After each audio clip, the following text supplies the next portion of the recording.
Hello, everyone, and welcome to Soundtrack Scramble, the panel of music arrangement mayhem.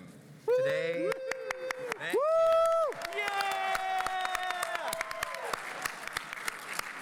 Yeah! Today we have 5 phenomenal composers who have been assigned a random mashup of both a tune and a genre, and will have only an hour, the length of a panel, to compose that mashup from scratch.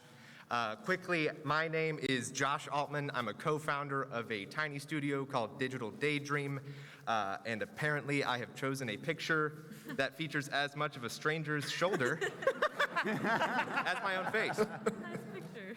But I will be your host for tonight's show, and before we dive into the composing, let's go right ahead and introduce our panelists. So we're just going to go right down the line here. If y'all would introduce yourselves, and we'll start with Carlos. Cool. Hey everybody, my name's Insane in the Rain, also known as Carlos Eiene. Hello. Good to be here.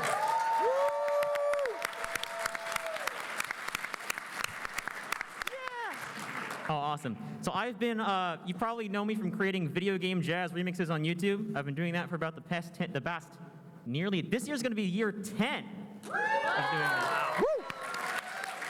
The channel's turning 10 years old today. I did make a pretty significant shift earlier this year, and I decided to stop posting new videos, which was a difficult decision to make. But that was with the purpose of dedicating myself further to video game music and doing things that I'm really passionate about and doing things that I know can push the art form into ways where it hasn't gone before. So we'll see if this qualifies as pushing the art form. I don't know if it does, but it's good. It's great to be here, and I'm excited to present my music alongside all these other wonderful panelists.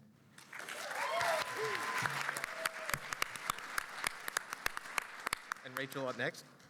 Hey, I'm Rachel Robison, freelance composer based in Salt Lake City, Utah. I'm also a songwriter, musician all my life, and I'm a producer at Emperia Sound and Music.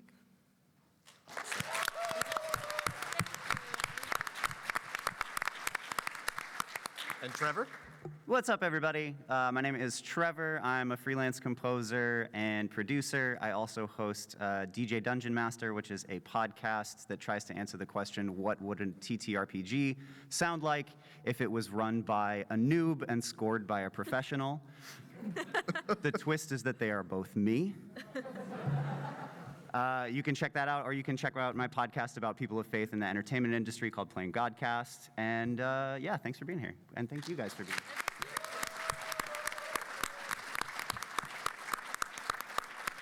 Noah. Hi, I'm Noa Beazley. It's really helpful to have these bullet points about myself. I'm a composer based in Boston. I worked on A Token War from Uproom Games. I'm currently working on a queer visual novel called Himbo Hunter. Let's go. Let's go. If that sounds up your alley, check us out on Twitter. And I'm also an organizer for Game Audio Boston and an ambassador for Women in Games.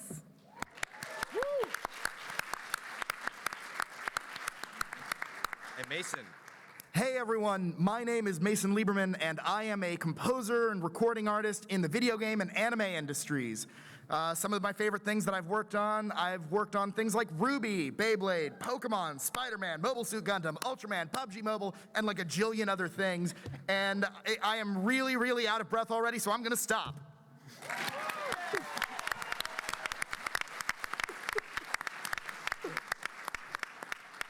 All right, so quickly how this works. For the sake of allowing everyone to compose in their own normal setup and not asking them to bring giant rigs here to PAX, all the composing has actually happened beforehand, but we recorded the whole thing, and so now you all are going to get to watch that in real time here while we also talk about their process as we watch. So again, each composer is randomly assigned both a musical feeling and assigned a famous video game tune. They're then given exactly 1 hour to compose an original version of that tune with the given musical feeling. A daunting task, but these composers are masters of their art. They are up for it. Sure. Or so they think.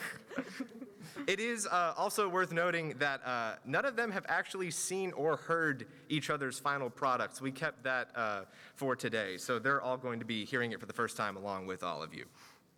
So the musical feelings, we assigned them way ahead of time so that everyone could go ahead and set up their sessions, have their instruments ready, load up their DAWs with whatever they want. But for their tunes, which tunes everyone got, for that, we get to watch that now. And for that, we will turn to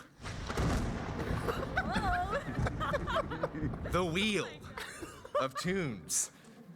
A living list with more than 40 tunes from video games of countless genres spanning across decades of time. I love it. Only the bravest dare to face it, but these 5 have done it. So let's see what everyone got assigned. We're gonna start, we're just gonna go right down the order that they're here at the table. We'll start with Carlos. Carlos, you were assigned the feeling of melancholic and nostalgic. Is that correct? Did you have feelings on that? This is correct. Nice. Let's see what what tune Carlos got. Let's see what we have.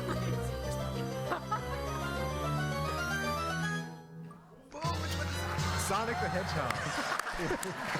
Okay, I got it. Yeah, I'll take that. Sonic Green Hill Zone. What was going through your head when you first got that, Carlos? Well, my first thought was that, I've covered this song before. You have. It's gonna be easy.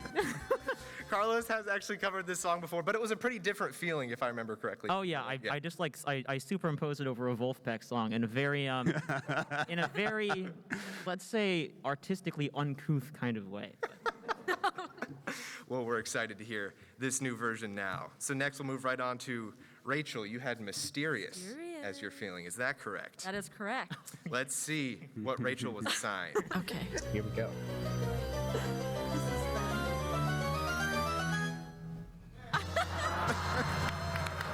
Okay. Fall Guys. Yes. The main theme from Fall Guys. What was your thought when that popped up? If you saw the frame when you paused the Zoom call, did you see the terror in my face? I wasn't super familiar with this theme, so I was up for the challenge to just, let's learn it and arrange it all in an hour. Let's do it. Let's go. Heck yeah, and so it did happen. For Trevor, you had Somber assigned. I did, and I already know what song I'm about to get, but I'm still so scared. Let's see what happens. See what we're gonna hear Somber. Super Smash Bros. Which one? The Melee menu. I don't know it that well. That's like a put it up, Yep. put it up, I don't know if you could hear it, but I think, Trevor, you said there you don't know it that well. Is that I correct? thought that, but I realized what had happened is I lost at Smash Bros. So much that I had just erased it from my head. So this was like a therapy session with the thoroughly unlicensed therapist the whole time. I don't know if that's me or the wheel that you're referring to, but we'll move on to Noah. Noah, you got Funky. Is that correct? That is correct. Let's see what Noah got for What will Funky. we hear redone funky? Let's find out. Oh, something from Zelda. Theme from Zelda. Nice. That's exciting. That's a good pick. What's going through your head when you saw that land? Yeah, I think as you can see on the Zoom, I was very excited. I was like, oh my God, yes, it's something. Well, I knew most of the themes, but I was like, I'm definitely getting something I don't know. And I was so thrilled to get Zelda. I was like, let's go. I was really excited to hear some funky Zelda. And lastly, Mason, you had Epic. Oh, sweet Jesus. To no one's surprise, Mason got epic. Let's go, gamers. Let's see what Mason got.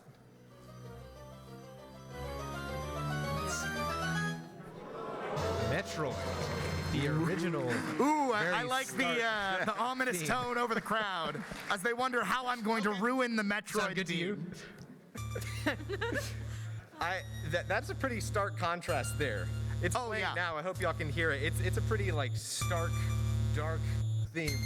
Yeah, the second that I heard that, I had a moment of brain empty panic, followed immediately by, I'm gonna wreck it. I feel very confident that I, in fact, did ruin this song forever.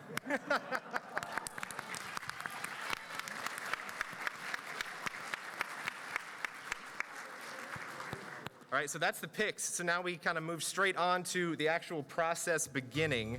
The very first thing we did was a little sound check, and I had a little clip here from that. It went Y'all pretty getting well. like piano right now? Got that? Yes, got that. Yeah. Wait, here's mine. There it is. Oh no, I left it. It's a good sound check.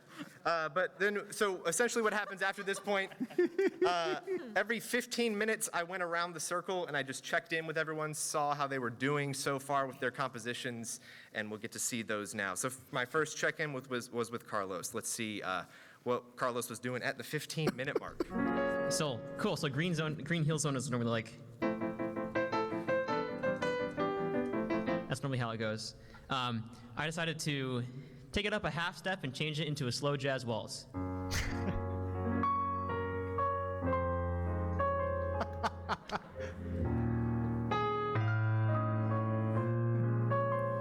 5, 7, and 6 is my favorite chord. That's basically it. That was my idea. I don't know why I decided to go up a half step. I'm just making my life harder on myself. But it's originally in the key of C, and so something more nostalgic about the key of D flat, I think. So. Nice. Yeah, past me is completely right. D flat is so much better than C.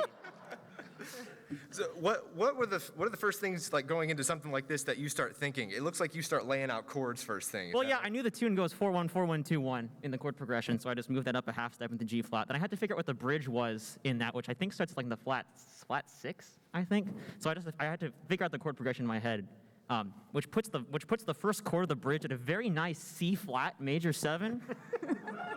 Actually, no, that's flat 7, major 7. I don't know, but I was figuring out the chord structure of the form, and then I went to that's the horizontal part of the form. And then I went to the vertical part, and I was like, okay, what instruments feel nostalgic and melancholic, and that I can do in an hour? And so I figured, well, I can do a jazz recording really fast, and I think a jazz recording like suits the melancholic vibe.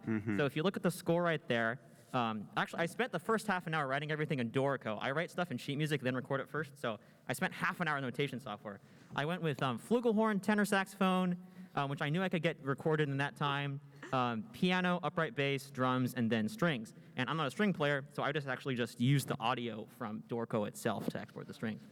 So casual. I can get all that done in an hour. No Yeah, problem. yeah, why not? Oh my gosh. So the next in the check-ins, we had Rachel. Let's watch a little clip here. How are you feeling? I've been listening to it, and I'm getting the vibe that I'm going for, because like there's this part, like right in the beginning where it's like the whatever noise. And so I'm like, I can make that so mysterious. So I'm excited to get to that point. Oh my God. My jaw is blank, and I'm just like, okay, I can make this mysterious. I can do it. I got this. But that's where I'm at currently. Nice. Oh my god. What were your thoughts from that point? What was next? Really feeling the scramble in soundtrack Scramble. To be honest with you, totally scrambling. But yeah, like I said, I was trying to like familiarize myself with the theme itself before I could even do anything with it. And so I was like, oh my gosh, I hope I get this. So it's gonna be really close when you watch this. Now, normally when you start, do you normally go straight into a DAW, or do you go into notation software first, or what's your process? I mean, most of the time, yeah, just straight in the DAW. Just I usually start with piano, I guess. Just figuring it out, getting the brain dumping, basically. Absolutely. I think I remember talking to you, and you called it a digital audio notepad of sorts. You kind of Basically, taking yeah. the notes in the DAW. Exactly. That makes a lot of sense. Cool. And next we had Trevor at the 15-minute point. Let's see. I think you played something for me here. Let's hear it.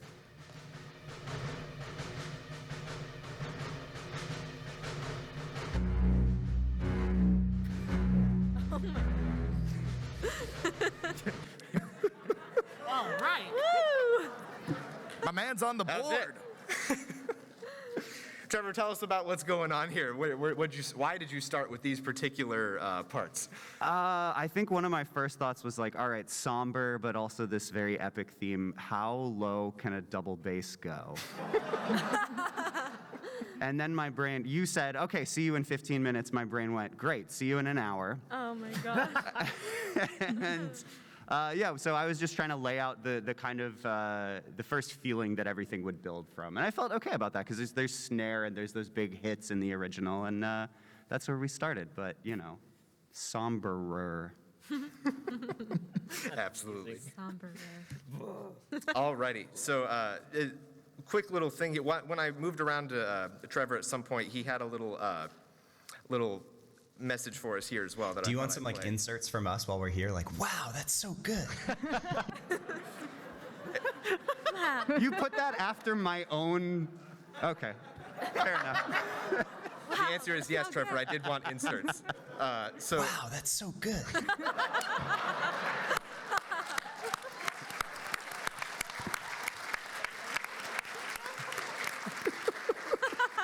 Do you have that on a button over there that you're gonna? Oh, we need that. I can neither confirm nor deny that I have a Trevor button over here. Oh my God. Next up in the order, Noah, for your first check-in. Let's see what happened here.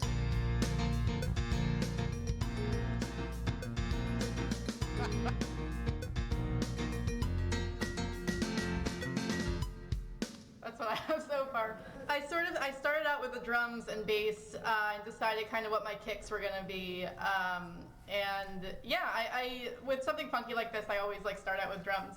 Nice. So I added piano, doing like the harmonies on top of that, and decided the vibes should do the melody, but they're a little low in the mix right now, so a little tweaking must be done. Yeah, I think next I'm probably just gonna tackle like I'd rather have like the whole theme with like not exactly everything I wanted to put in than like half a theme with it. I get really bogged down in details, so I have to remind myself to like keep going. What were you thinking at that point? You already had like a whole theme down there at that point. Yeah, I usually like to start things from the drums. So I'm a drummer, and I really like to play things in. I have an E-kit. I decided to eliminate that, to eliminate any troubleshooting that I might have to do. So I just played it right into my keyboard, decided kind of what the kicks would be, put in the bass, and just sort of noodled around on the piano and changed up the harmonies a little bit, did a little pedal there. Makes a lot of sense. It's already sounding funky. I was getting really excited. Oh, that's a repeat. We can listen to it again. I really liked it, so. Wow. Wow, that's so good. I would really like one of those for mine, too. I would like just a soundboard of Trevor to make me feel good when I'm alone writing at 3 a.m. That would really Mason, help. You can call me. You know what? I will. Thank you so much, sir. Last in the order, we had our check-in with Mason. Let's see what was going on. Here, there. we have like 5 seconds of, we started this like a minute ago. I did a quick cello track down. I have a feeling I'll use this somewhere. So we got I did not. idea of something I was doing as far as maybe an opening. Nice. I'm thinking.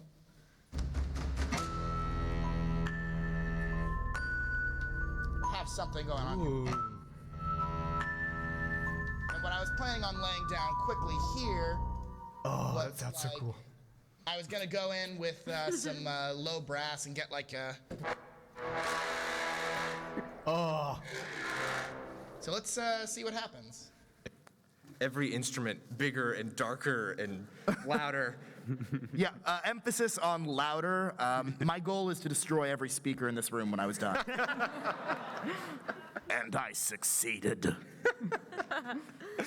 I'm going to have to make sure we watch the levels right when we get to that track there at the end. I mastered this. All right, so that was our first check-in, and the cycle essentially continued from there. Every 15 minutes, I checked in. So second rounds, there's quite a bit of change in everyone's track just from these 15 minutes. It is truly absurd. Let's go ahead and jump right in with Carlos's part 2. This is what I have so far.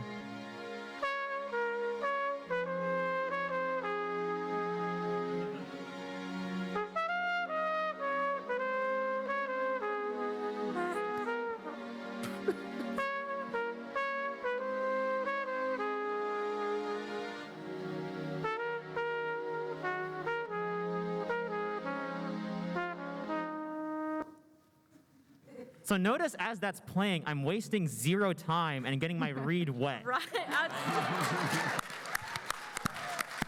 So impressive. Efficiency, amazing. Right. I'm pretty sure in every check-in, Carlos was actively like wetting a reed or like moving a keyboard to a new location or getting some drumsticks ready. Yeah, pretty much, yeah. And it works. Alrighty. Rachel, with your second check-in. Hey, there's two of me. We have a guest Phantom Rachel here as well. I love that. Okay. How's it going? Good. We're getting somewhere. Heck yeah. Are we Want to hear the draft? Yes, please. I'm just laughing because this is like really fun.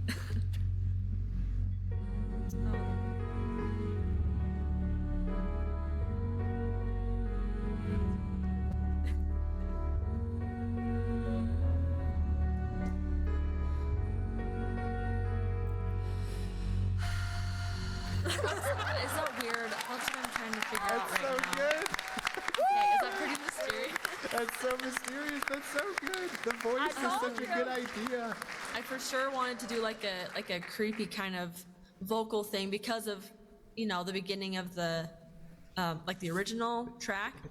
And then I was like, why not just add vocals to the rest of it? So I did. It's kind of muddy right now though, so I do want to figure that out. But so I think from here I'm just gonna like add more to this and just like make it more mysterious and Heck yeah. yeah. Nice. That was so good. So I did, yeah. If you could see it in the video, when the voice came in, I ascended. I was blown away by how well that works. It works so well. It's such a good idea to add the voice in there. What were your feelings? What were you thinking you were gonna? What was your thought on how to make that even more mysterious going forward? To be honest with you, at the time, I have no idea. But I think just, so at that point, there was definitely more of that theme that I wanted to do, but then I just kind of realized, like, that time was slipping away from me. So I just stuck with the intro, and from there I figured, like, okay, if I'm going vocals, like, I was thinking like of all these things. I was getting ahead of myself at this point of like thinking of what I wanted to do, but wasn't considering what I had time for. Makes a lot of sense. On the deadline of 1 hour, Yeah. lots of cuts have to be made. Exactly. So. Our next check-in, we have. This was my greeting when I popped into Trevor's room for the second check-in. Knock, knock. Oh no. Oh my gosh. That's the best. That was the general vibe I got a lot when I would pop into the rooms is, oh no. He's back. It's been another 15 minutes. I haven't processed my emotions from the last time. It's so true. Trevor had a bunch of changes this time around. Let's go ahead and listen to them. Good. We got that. We got the melody in there. I think I've got the texture for how this is going to feel somber and like a couple little clever harmonized differences. Nice. You know, I kept asking myself, are we going to oboe it? And the answer is yes. There might be some little harp sprinklings or some other things that make it feel really somber. But I think you can't. If you're trying to make something feel sad, oboe is not a mistake. So that's what we have. You felt the texture from last time. Now you'll feel how the melody fits in over that texture. Oboe is not a mistake. That's a great line. For all you oboists out there, don't let anyone tell you otherwise. Thank you. I needed to hear that. I think we have the actual clip here now of what Trevor had at that point.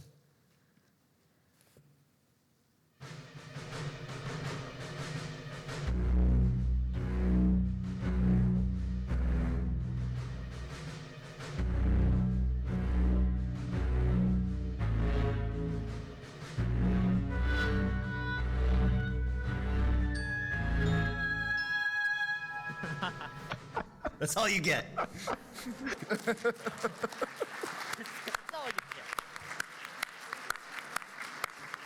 You want to talk about what we heard there? I stand by my oboe decisions. I don't recall if it's in the videos or not, but I'm pretty sure at one point you described this as you're turning the melee menu music into a funeral march. Yes. Yeah. As it should be for every time I pick up a GameCube controller. Yeah, you know, death and melee go together hand in hand for me. So, yeah, it felt like a funeral march. It was time to, you know, play myself out in a way. Wow. Pretty dark. Smash, Is everything okay, man? Jeez. Do you need a friend? Maybe I can call you at 3 a.m. You know, my Marth does not quit. I actually throw Game Audio Smash Bros. Tournaments. I will train you. Oh my goodness. All right, our next one, we had a second check-in with Noah. So I haven't really touched the first section that we heard more. I've been working on the rest of the theme. So I got the melody down. It took me a little time with the bass line, but I kind of have this new bass figure here.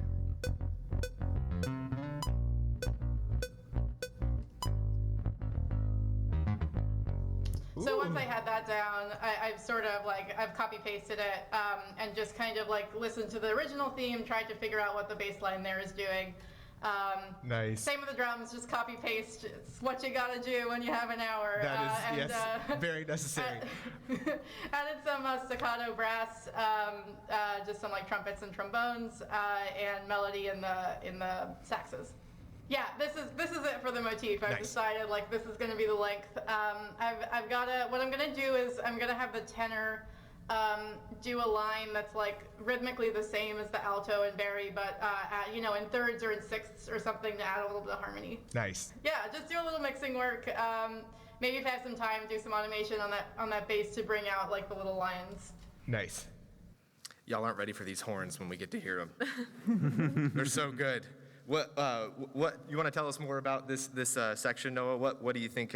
What were you thinking at the time? What did you want to do next? Yeah, I mean, I already said so much in the Zoom video. But yeah, this part, this is really the most harmonically complex part. So I was really happy that I was familiar with the theme, because I think if I had to transcribe it, I would have spent a lot of the times kind of hearing out the harmonies. But because I already had it in my ear, because, you know, we've all heard this theme so many times, it was really easy to just map out that bass. Heck yeah. All right, and our last check-in with Mason this time around. These are Phasing out of reality. Mason, what's on your shirt? What's the song on your shirt? That is Legend of Zelda. I think it's Saria's theme, I think. I don't remember. Oh, man. It's a good shirt. It is a great shirt. I got it at PAX Australia, a little bit of internal marketing for you. A note before this one, every time, this was the case for everyone, but Mason especially, every time I checked in, was really in the zone, and this happened. Knock, knock.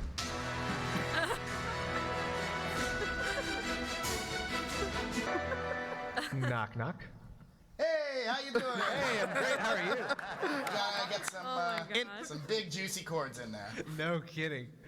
Do you have any just ideas of what you want to do in the last like 30 minutes here in order to continue it along? Right now, what we're missing is we don't have like sub bass going yet. We don't have like our big juicy low end. Yeah. Let's get some live instruments in here. I think that we wanna. I think that I'm gonna have some live instruments that are gonna really recontextualize it. Ooh, okay, cool. We'll see what that looks like, but maybe there's a hint over here. That's exciting. Awesome. Let's see what happens. There's like an ethereal cacophony of horns that kind of follows around the room. Yeah. So when I first started, I actually came in late after everyone else. So I think my first check-in was literally like 3 or 4 minutes after I started. And then the second check-in, I was like, all right, let's start going. Let's see what happens, which is right here. And I think the answer was guitars and 5-string bass, and specifically drop-tuned, like I think drop C guitars. It's very exciting stuff. I think we're saving playing the actual sample until a little later in this case. But already we move on to round 3. For round 3 of the check-ins, we had yet more changes as they went into the final stretch of their time allowed to compose. So let's hear these final little check-ins. We'll start with Carlos. How's it going? I'm doing just fine. I'm doing great, actually. I'm very happy. Nice. That's good to hear. And since we last spoke, I had I think I just had the flugel recorded. This time I recorded a saxophone.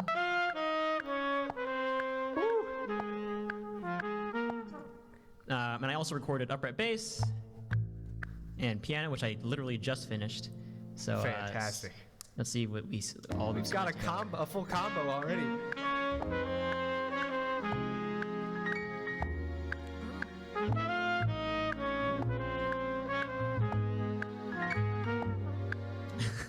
I know it feels like I don't know. I guess the stereotypical uses of jazz in the noir movie is like, you know, Sonic's in a bar.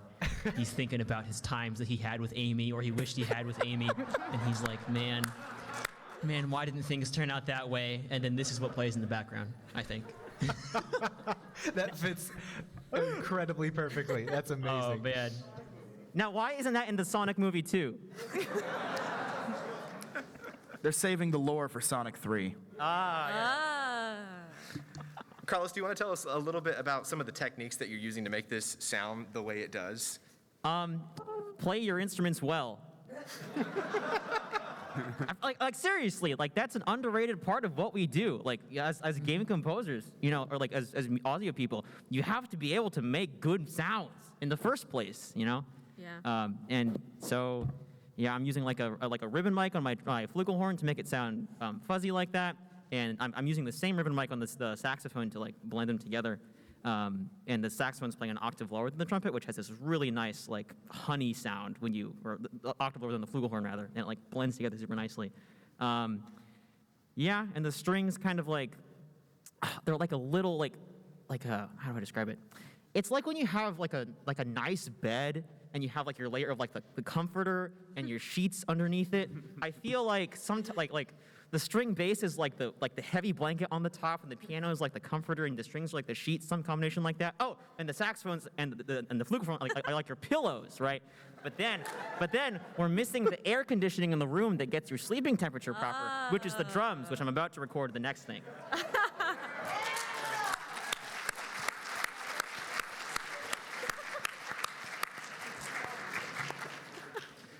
A good bed metaphor to draw out the About how music is made. Rachel, we had another check-in with you then after that. I'm thinking like in the next 15 minutes, I'm gonna add like, I think more swells here, but I doubled the vocals. Maybe I'll slap some more reverb on there, but the sigh the first time was a little too like aggressive, so just a little something there, I guess. Why am I like It's the intro that I want to make, like, it needs something there, but I think the rest of it, we'll see what we have time for. I have to ask, how many takes of the sigh did you end up having to do? an embarrassing amount? Do we see the little extra nuggets right there? Like those may or may not have been different types of size. But you know, I kept one. It was good. It was fine. I can imagine that would actually be very hard to find a take that you feel good with. There's like the length of it, the intensity of it, and then you can listen back to it, and it's a weird thing. Yeah, totally. But it fits so well in context. It's so good. Yeah, that was. I learned that day of like, okay, yeah, there's different. That's exactly what I learned. Yeah.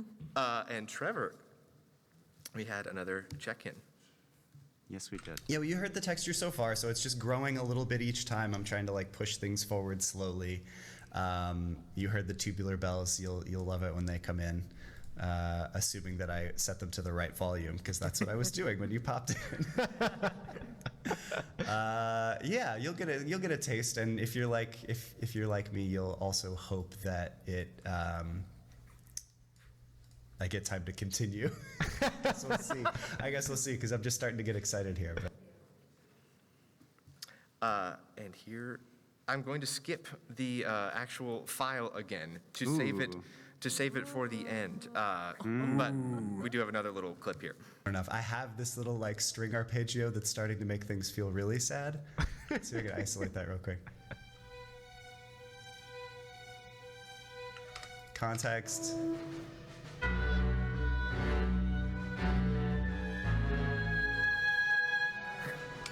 Oh boy.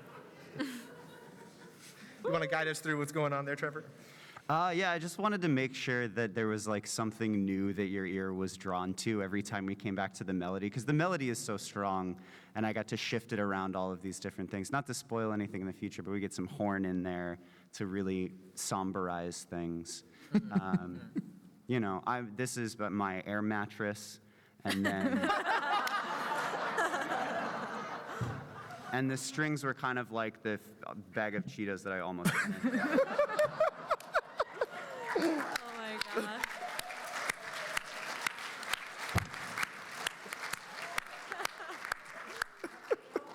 I'm a food metaphor guy, but that I might use that. You know, That's really I've good. never ever made a bedroom metaphor before. It was good. It was very illustrative. Very. It's very jazzy. Very jazzy. I'm actually going to rewind for a little bit here now. I want to go back to your slide, Rachel. Can you guide us through what gave you the idea to do the vocals in the first place? And what are some of the other things that you did, the techniques that you used to make it feel so mysterious? Because at this point, it was already feeling so mysterious for so many reasons. Yeah, I think at that point, like, there wasn't that much more that, like, I tried adding different, like, pads and stuff to it to try and add to, like, this atmosphere. But then I just kept going back to, like, I just felt like vocals in this scenario just was really going to sell it, especially with how short a time I had. But yeah, I don't know. I just with the type of mysterious mood I had in my brain, I was just like, that's it. That's the winner. That's what we're gonna go with. So Heck yeah. I couldn't tell you why though. An epiphany. Yes. And next check-in we had was with Noah. Do you want to briefly tell me what you've been doing since the last time I checked in? Yeah, so I haven't. It's not significantly different. I added those harmonies in the tenor. Nice. And right now I'm just kind of working on filling out the arrangement on the piano. And again, I'm withholding the actual audio for all of these just because I want to save them for the final products that are coming up soon. But Noah, yeah, do you want to guide us through what your kind of goals were in these last steps and what kind of techniques you used throughout the whole thing to make it so funky feeling so immediately? Yeah, I would like to start by saying, like I mentioned earlier, I do tend to obsess over the details. So what ended up happening is I wrote the whole thing in like 20 minutes and then just like tweaked a bunch of little things that were indiscernible every time. But yeah, so I had actually just finished working on a really fun game that had a funky soundtrack, and I was doing a couple tracks for that. So I had a perfect template to use for this. I had those kinds of brass stabs and saxes doing the melody. Really, I think once you got your bass kicks and your drums down, everything you can do on top of that is just a bonus. Heck yeah. And last check-in we had before the final products was Mason. Let's see what we had. Once again, I popped into the room. Hello, Mason. Sorry to scare you. All right, every time. What's your thoughts going into the final 15? You know, I'm feeling pretty good, actually.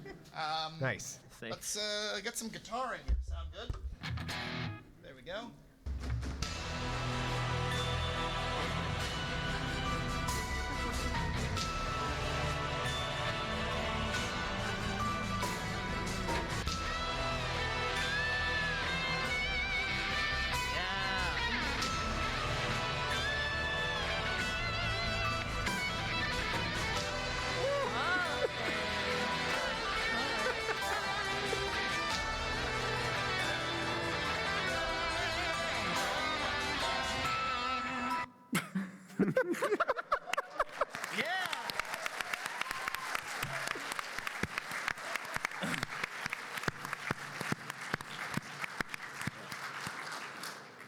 Is it because I kept scaring you that it kept getting louder?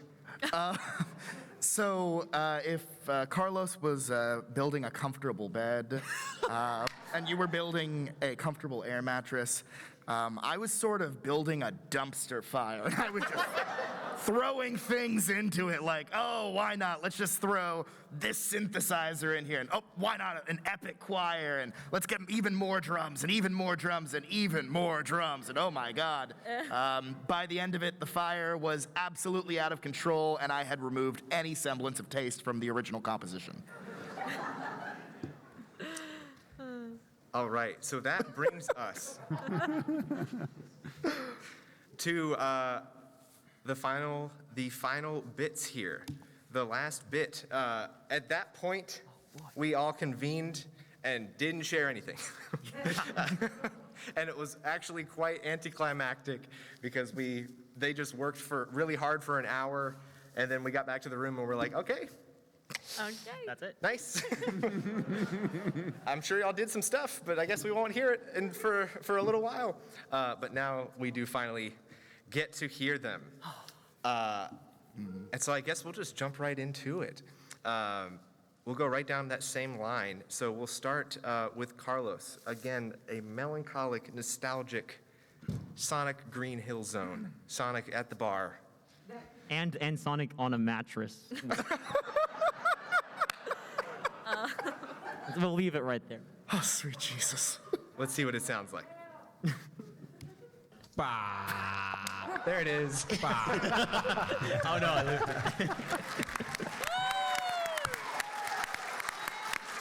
What a masterpiece. That's it. I was so surprised you decided to scrap it all right at the end. Yeah, very good. Let's hear the actual real one here. And here it is, the Sonic Green Hill Zone, nostalgic and melancholic.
Carlos Eiene.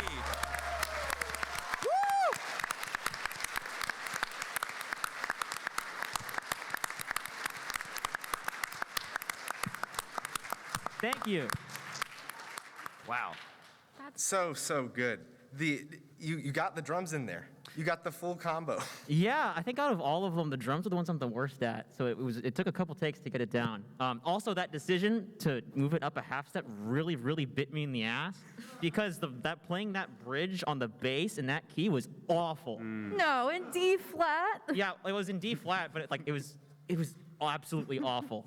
Absolutely awful. So I just stood on like one note. I just played the roots. And with the final product, does the metaphor still stand the same, you think? Well, I'm gonna leave that to your imagination.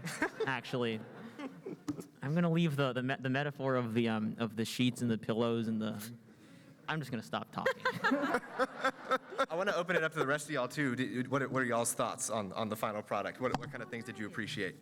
I loved how warm of an arrangement that Carlos produced. Yeah. It really speaks to the power of live performed music and just how much difference a human player makes. It's an incredible arrangement, and it's made doubly so by how well Carlos performed it. Thank you, Mason. Yeah. Thank you.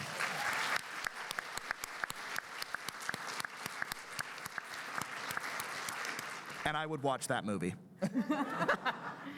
Yeah, really awesome reharmonization. Like that, I mean, you also made like a really long piece. That was great. Yeah, you did all that in an hour and you notated it first with dynamics. I was so Yeah, I think it's like a minute and a half long, isn't it? I believe so. I'm a jazz Wow. musician. A minute 20. That's how jazz goes. Like, it's unnecessarily long and repetitive. I saw this, like the clip of you come up, and I was like, he's writing it all in sheet music first? What is this guy doing? And then I'm like, if you're gonna play every part, you have to. You know exactly what you're doing. Yeah. Yeah. Yeah, you just, I mean, like, if I had done it or I didn't write it up beforehand, the problem is then you have to make all these decisions on the fly. Yep. In addition to making the decisions about the performance. So if you make all the decisions about the arrangement beforehand, then you have the time to think as a performer, not just as like a composer at the same time. Do you structure your day that way too? No, that's a real question though, because as a creative person, you have to figure out where does your decision energy go and where does your, messing around time.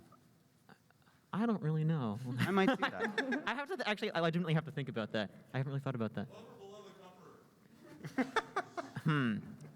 You know, I've had this blanket that I've slept with ever since I was a kid. I'm not ashamed to admit it.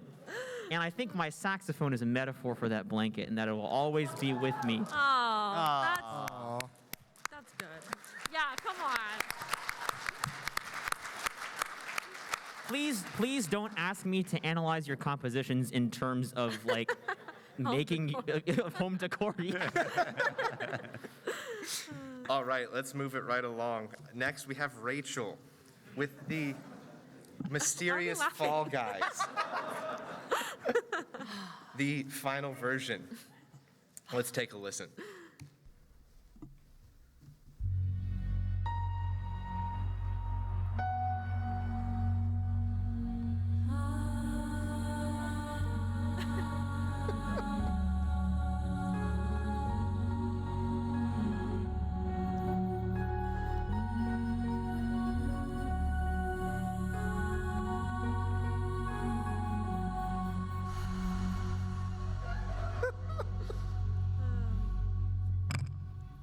Rachel, everyone.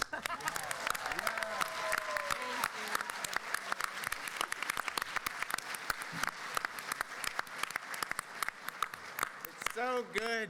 Oh my God. I hear that sigh, and my first thing is I want to say is like, are you okay? Like, It's my reaction to like getting assigned a mood and a theme that are complete opposites. But thanks. It makes me picture like a scene where you've just been kind of launched out into space or something.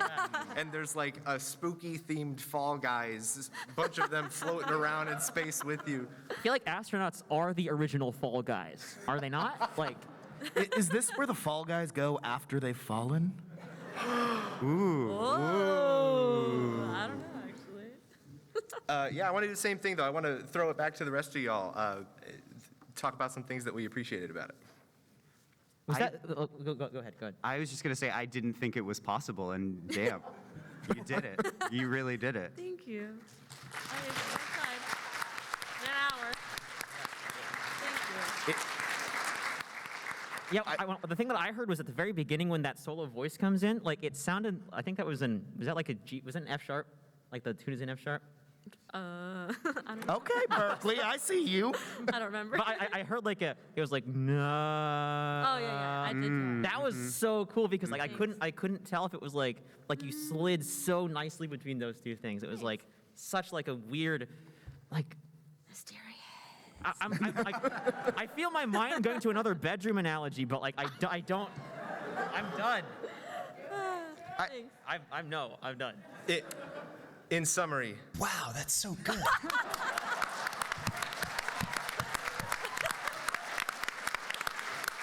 that's so good. Oh my god. That's the best. Trevor, before we get to yours, we'd have a quick little special message from a good friend of yours. Oh, cool. Can't wait. I just want to shout out to future Trevor down there somewhere. He's real tiny compared to me. What's up, dude? That's all, but you just wanted to say hi to yourself. That's going in. Yeah.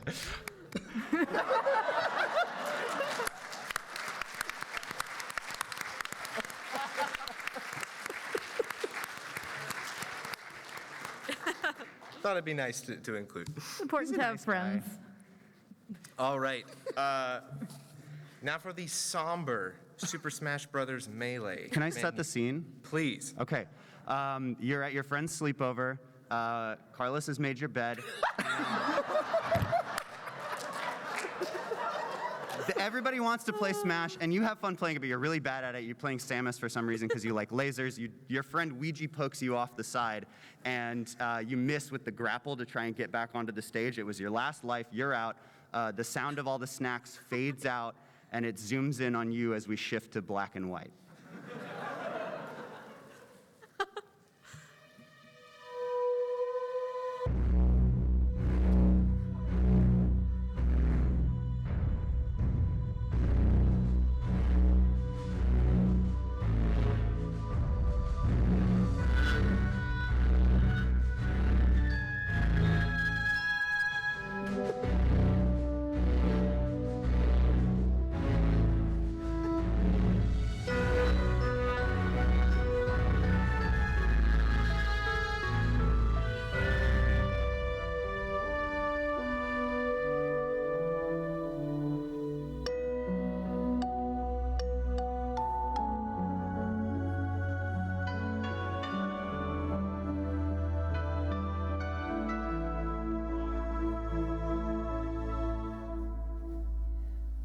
Trevor.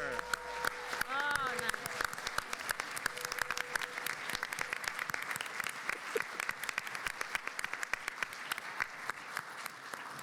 I love that like cymbalum instrument at the end. That was really cool. Thank you. I really need to watch the season of West Wing where Dr. Mario becomes the president. That was incredible. I love that so much. Thank you, Mason. I think I told Trevor after I listened to it, this is the funeral march for all of my losses in Smash Bros. And I love that the first picture that came up for some reason when I was looking for a picture, max combos, 0. I uploaded this picture. Truly. Wow, that's so good.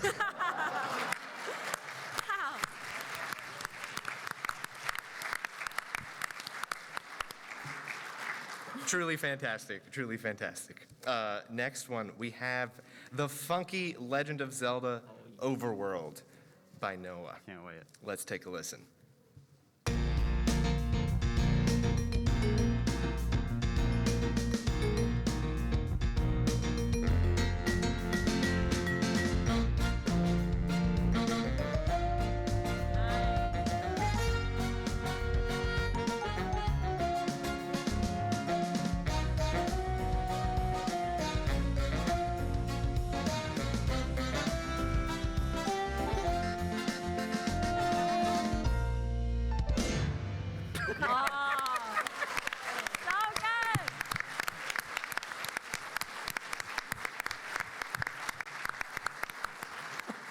It's so good. I see you, Tower of Power. Yeah. Yeah. It makes me want like a Crypt of the Necrodancer, but like funk edition. So good. Yeah, I wanted to toss that to y'all, back to y'all as well. Get y'all's thoughts on some things we appreciate. Sorry. I want to say the best thing ever, I think also because composers, is when you write something that's supposed to get people moving, and like seeing all of your heads just going like, Oh, yeah. like that means Yeah. job well done, right? You nailed the first part. Agreed. Yeah, that brought joy.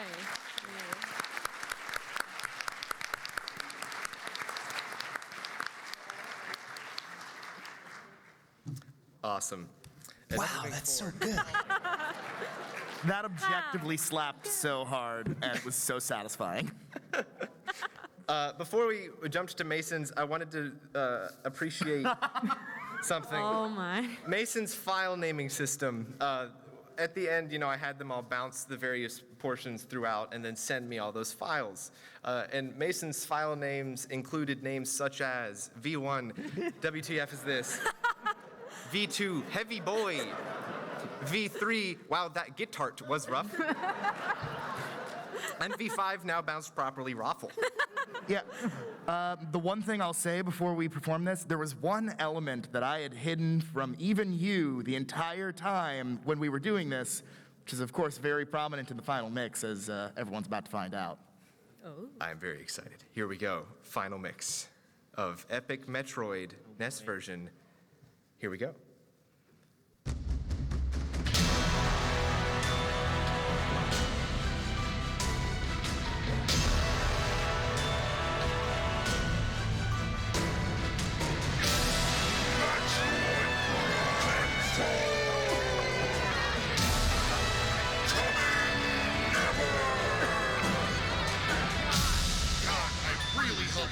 Metroid Prime 4 like in 2022 or something. Like seriously guys, it has been like 7 or 8 years since they announced this goddamn game, right? Seriously, where is it? Jesus.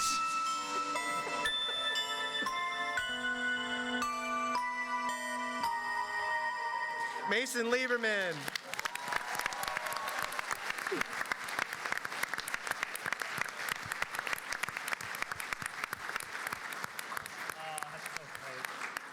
What do you have to say for yourself?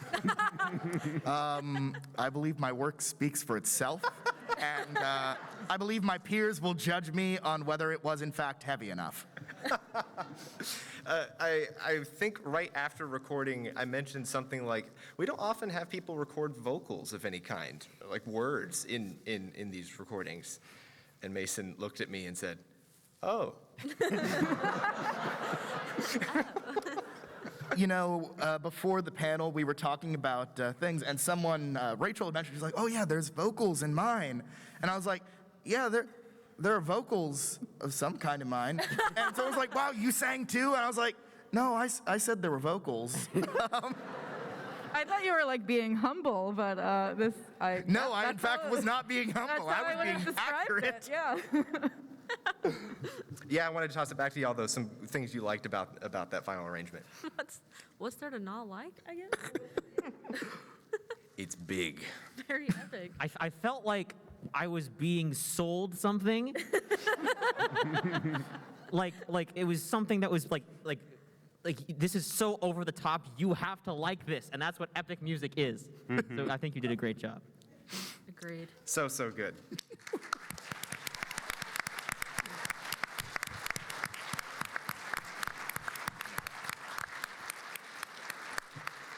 And that, unfortunately, wrapped it up for us. I wanted to give y'all a quick minute to just really rapid fire go down the line, and if you want to plug something, you can. Carlos, let's start with you, and we can go down the line. I'm working on a score for a game called Attorney of the Arcane. It should be out by the end of the year. I've been saying that I've been almost done with it for like the past 3 months, and every month I have more to do. So, you know how it goes.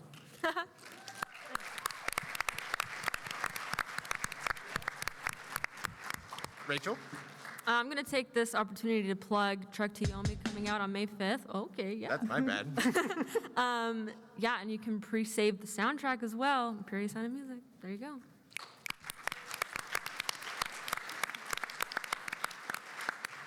Trevor?